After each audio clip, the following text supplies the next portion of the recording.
Hello! Let's quickly have a look at Teacher Story from Motion Twin. Teacher Story is a strategy game that where you play the teacher and you try and basically upgrade the abilities of your students. So basically it's actually like teaching to an extent. The idea is basically each student has a score, which you can see down the left hand side here, and the idea is to complete an objective before your time runs out. You have a certain amount of classes to do so. So for example, my objective here is to get 4 grade Cs, which means I have to get 4 students to have a score of 12 or more. I also only have 4 more classes to do it. I already did class in this quest, so that's why this one's grayed out, and you can see this bar here. If I miss this, I do get a chance, I can continue it, but it's late, so I only get half experience. The other thing is, each of these various students have a special ability or an attack, or basically a characteristic. So this one, Chloe here, is selfish, and her current score is 5 out of 20. The characteristic usually defines what attack they do, and also what happens when you make them teacher's pet. I'll get back to that shortly, but I'll quickly explain how the classroom works. This is the classroom. This changes depending on which class you're teaching, and also the chairs and tables move about. But it is important how close the chairs and tables are to the front, and how they're connected up. A connected table affects some of your abilities, and the further back it is, the less points they'll get. So this front row will get 2 points to their score every time I defeat them, in quotes. Whereas the back row will get 0 points. Now, if the back row gets 0 points, why would I ever want to defeat someone on the back row? I don't, but most of the time I don't get a choice. So I'll just go into a little bit of gameplay here.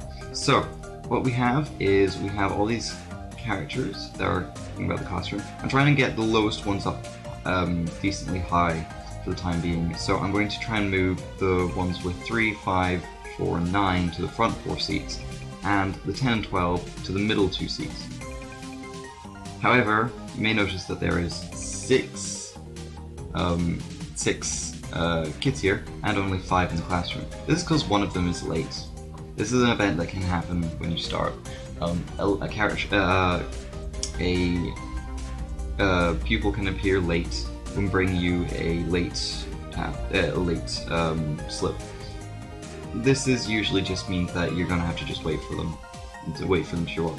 So in the meantime, I have this ability here called Switch Seats. I should probably explain how the abilities here work. The abilities on this upper row pass time. I have 11 turns of time before the class ends. I have to defeat all the students in the classroom before time ends, or else they don't get any points and I don't get as big a bonus at the end. The ones on the bottom row are free actions and can be used as much, once per turn, but apart from that, they don't take up a turn to use. So the first 3 are items that you can buy for in-game gold, which is up here. You can also buy gold if you're really into the game, but I haven't bothered doing that yet, and I haven't needed to, so there's not really much point. At least for me. I have this thing called Switch Seats, which allows me to move a pupil around. This actually takes 3 turns to reload, but I'm going to move this pupil here, Scott here, to the front row, so he can get some more points by the end. I also have this ability, which is, as you see, it's got 2 turn cooldown. I've also got this ability, which is Teacher's Pet. Now I said before that their characteristic can change the Teacher's Pet ability. When I choose Teacher's Pet, I get to choose one of the students, and depending on their characteristic, it'll give me a bonus, and I can use that bonus certain amounts of times or for certain reasons. For example, if we go to this character, their characteristic's cruel, and I don't know what the Teacher's Pet action is, because I haven't actually used Teacher's Pet on this character yet. However, I have used Teacher's Pet on Alice here, and she gives me Iron Will, which every 2 turns allows me to gain 1 self-control back. Now, what self-control is, which is down here, this is basically your life. The pupils will attack you with various attacks or do certain things to hinder your progress. Most of them will damage your self-control in one way or another. If your self-control runs out, the class ends immediately and you will lose the next class. However, you'll get most of it back. This is something you have to manage throughout the game, and as you see, I'm starting on 13 out of 26 self-control here because I took quite a hefty beating after the last class. This is something you just have to keep an eye on most of the time. So I'm fairly low, so I'm going to use my teacher's pet on Alice here, which will give me Iron Will. So Iron Will says you gain 1 self-control point back. So if I click it, I gain 1 self-control point back. I'm up to 14 now. I should point out that there's other things in the classroom I can click on, like the windows and stuff. Each classroom has different things you can click on. It doesn't actually change anything gameplay-wise, but it's just a fun little touch. Yeah, let's not look at that. Either way, so I've moved Scott to the front row. I've asked Alice to be my teacher's pet, and I'm now gaining 1 self-control back every 3 turns or so. Now let's talk about some of the abilities. Most of the abilities affect one student, or a set of students on a set of tables that are connected, or a column of students. So that's why I've moved Scott to this table, because there's a column of students now. However, neither of these actually have any area of effect type things. This one is Pop Quiz, which does for red, grey blocks. Let me explain. If I go back to Scott here, you see that he has a stupidity characteristic and a boredom characteristic. Stupidity is basically, you basically need to clear all their stupidity out to defeat them. If you defeat them, then they are no longer considered part of the class, they cannot attack you, and they also cannot be moved. And any bonuses or negatives they had before, they lose. Boredom is what you normally attack first before you attack stupidities, but there's a way of getting around boredom. For example, this ability here says Wisdom Curveball. The targeted pupil loses 2 stupidity, and this skill passes their boredom points. However, we're not going to use that, because right now I cannot defeat any single student with that ability, because they all have at least 3 stupidity. What I am going to do, though, is, back here we have Liam. Actually, let's use it on Chloe here. We have Pop Quiz, which does a total of 4 points. So we're going to Pop Quiz Chloe here. Let's start off. So I can see it's taken away 2 boredom and 2 stupidity. And I just got a spitball shot at me. So next we have our next set of abilities. These are randomly generated each time. You'll always get 2. You can get more, but you have to pay coins to get them. And it's only temporary. You can unblock 2 additional actions for the turn. This is also, if you make a purchase in game, you can unlock a third ability per turn, just to help you get along, basically. I'm going to use individual work, which says target pupil will work on their own until the end of the lesson.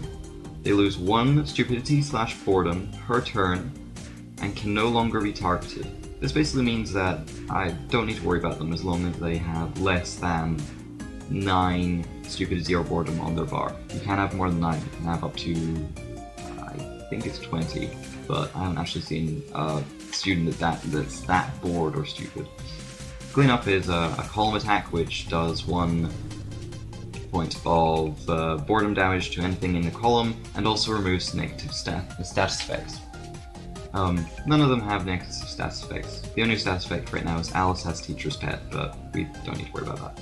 So let's put individual work on Liam here, because he's already in the right place and I don't need to worry too much about him. She stored me. Okay, so what's next? I've got my switch seats again. Now, I could move Fanny up to the front row, but I'm not going to. The main reason why is because I'm waiting for Bruce to arrive. Bruce isn't here yet, he has a very low score and I want him to be in front row when he arrives. So I'm going to switch Fanny's seat to this seat here.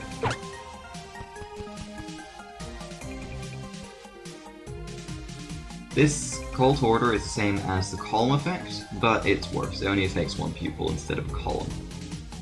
It removes a negative status and 1 boredom. Teach is 2 damage to anything, all pupils on the same table. Right now, there's no pupils on the same table, so what I'm going to do is I'm going to use this to take out Chloe. Bam. As you see, she got +2 score, I get 1 XP. XP allows me to level up. Oh, here is Bruce. Where are you going to sit down, Bruce? Please sit down in front. Oh, I should have shown that. They're late things are usually fairly silly.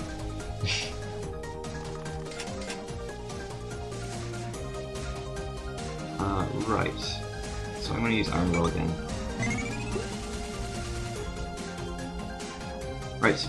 So, like I said, Chloe is now out. She can no longer hurt me or do anything, and she cannot hold status effects.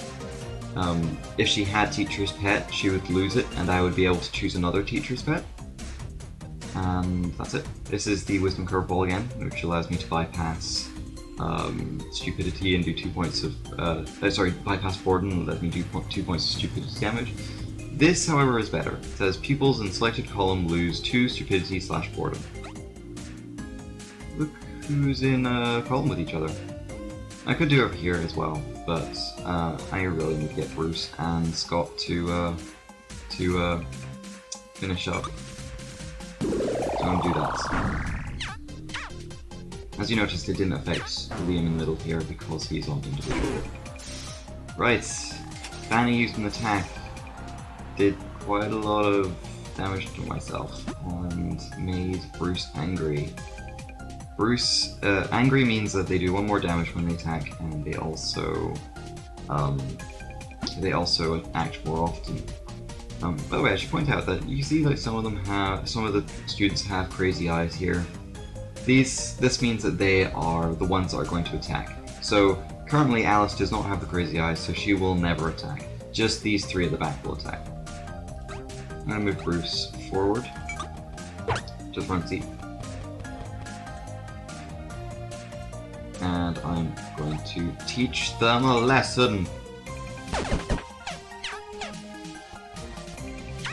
There we go. Another student down. Ow. Right, I should start explaining what these items at the bottom do. I'm kind of low on self-control. I'm not going to go out of self-control soon, but I do want to finish this. I do want to show off some of these items, so I'm going to show off what these items do. A glass of Fare, you regain 15 self-control points. You can buy 3 of them for 100 gold when you run out, or you can buy 10 of them for 250 gold, which is what I usually do. I usually wait till I can get the higher amount because it's cheaper. I'm going to use one now just to explain, just to show what it does. So I've got 5, it's going to give me 15, so it should give me up to 20 self-control points.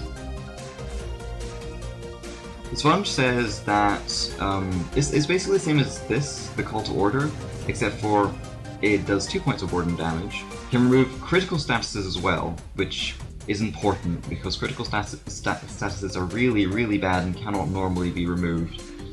I think I already said it does 2 points of boredom damage.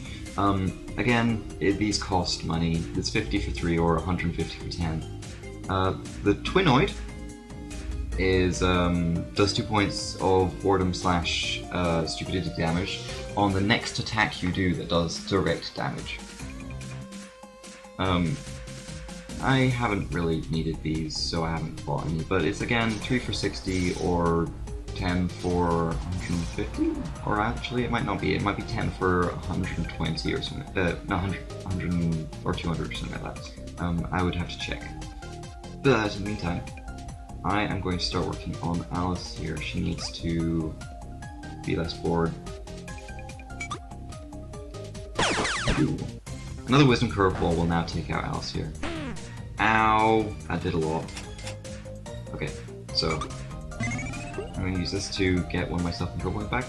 Again, switch seats is available, but everybody is in the right place now. So unless something causes them to switch, to change around their seating position, I'm okay with where they are right now. I'm going to use Teach to take out 2 at once. Take it, guys. Get your learning done. Ding. No! Again, okay, I can't actually do the wisdom thing anymore, so I'm going to just have to worry about... She's on 9. She's on 11. So if I get her up 1 more point, she'll be on 12 that I need. But I want to try and get Alice to learn. What I'm really looking for now is that line attack.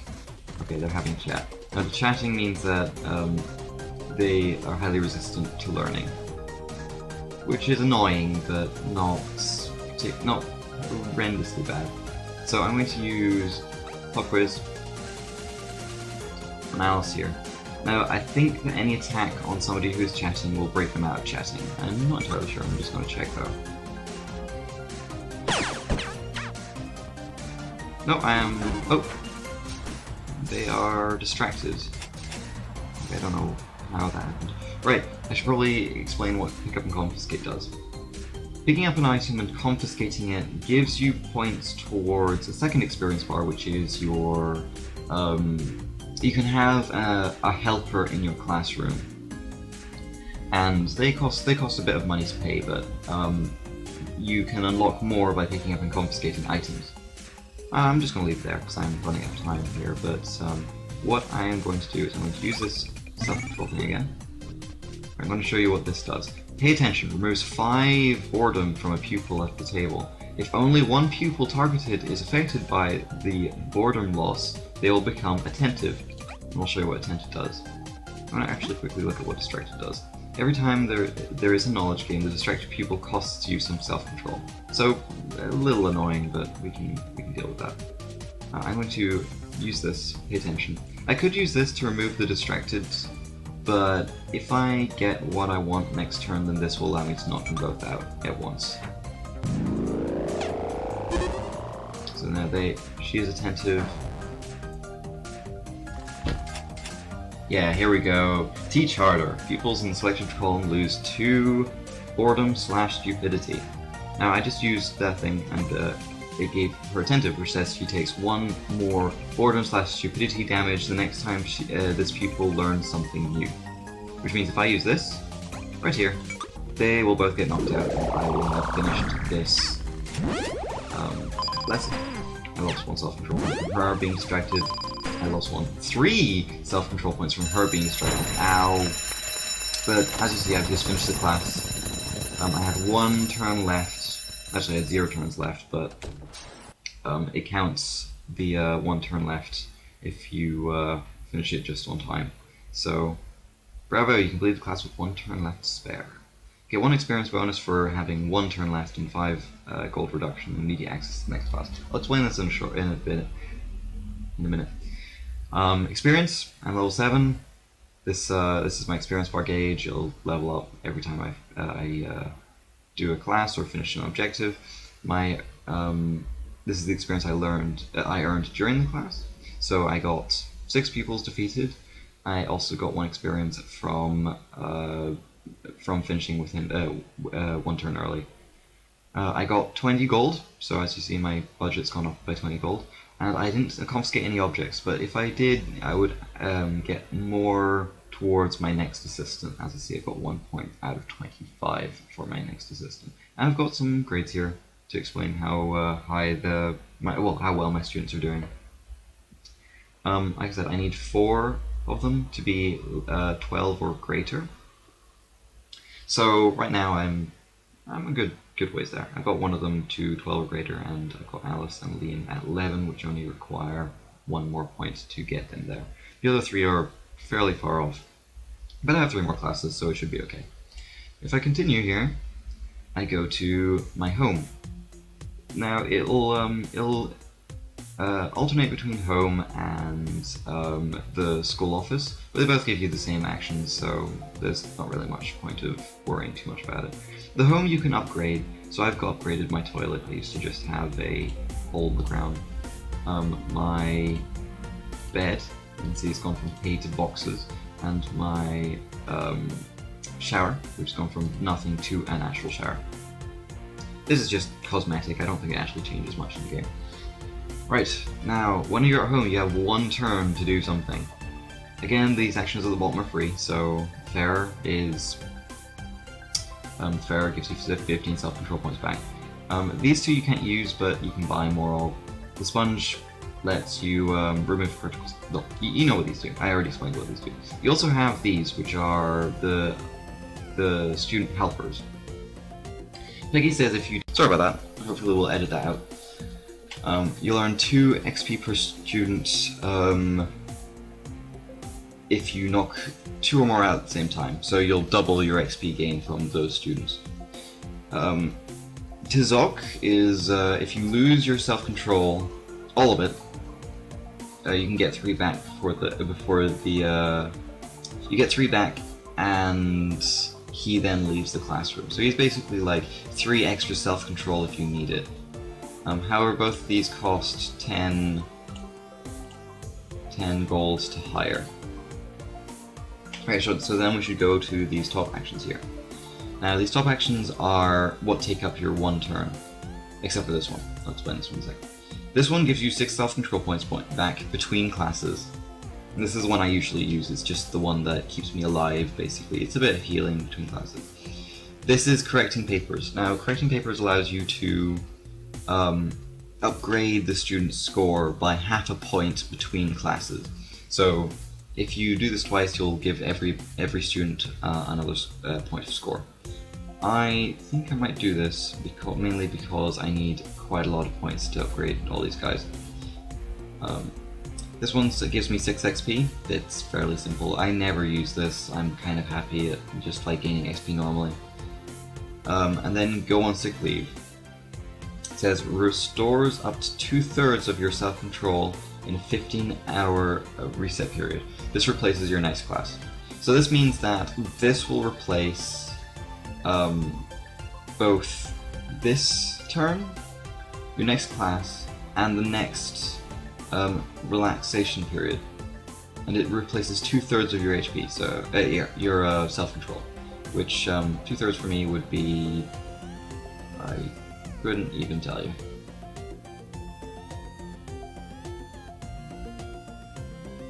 It's like 9 or something like that, 9 or 8 or 9. But to be honest, it's not really worth it unless you really need a lot of it back and want to skip a class or 2. This is more what you use. I mean, the reason why this is at 6 instead of... This is at 6 and this only revives 9. This is because I've upgraded this. Every time you level up, you get a bonus. And I've upgraded my couch, my ability to relax by 2 points, I believe. So it used to be 4, so it used to be half of what this did. So, depends. Like I said, I'm going to use correct papers as my turn here, I think. As you can see, everybody levels up by half a point. Now, I should point out that once you finish this quest, you'll get another class and you got another objective to do. However, the students will continue to stick around. They'll be in different classes, but you'll randomly get a set of students, and they will have their scores from the last time you met them. So if I finish my quest here, and Alice was at, I don't know, 15 or something like that, then next time I met her in another class, she would still be at 15. So it's a good idea to get them as high as you can before finishing a quest. The other thing is, like, also once you've met them once and you found out their teacher's pet ability and their characteristic, you'll continue to know what their characteristic is each time you meet them as well. The other thing is you also have bonus objectives, which happen if one of your friends sends you a pupil, which I have the button down here. So you send a pupil. You send 3 pupils to your friends today, and that will give them a bonus objective on their objectives list. They don't have to complete them, I believe, but it can give them extra experience and stuff. It also puts 1 more pupil in their class to interact with, but it also gives them more time, I believe.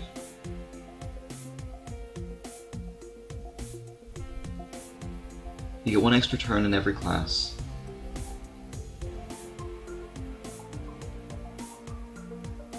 There's a surprise bonus should we see. So you can see what it does there. So it can give you bonuses depending on what happens. Okay, so I think that's everything apart from this. This is a game that's based on time. So every time you finish a class, you have about 5 hours before the next one. Now this is just to keep it as a play every now and then type game. This is came from their other game, Mush, which you actually have to wait 3 hours per action point you gain, but this isn't really that necessary in this scenario. But they do it anyway. You can go straight to the class if you pay some money, but yeah, it's just one of those types of games. So, I think that is everything. I've explained how everything works. I've shown you how all the mechanics work. You might have noticed that when I was going through the class, our character here was saying quite funny lines of dialogue. This game has a very interesting sense of humor. It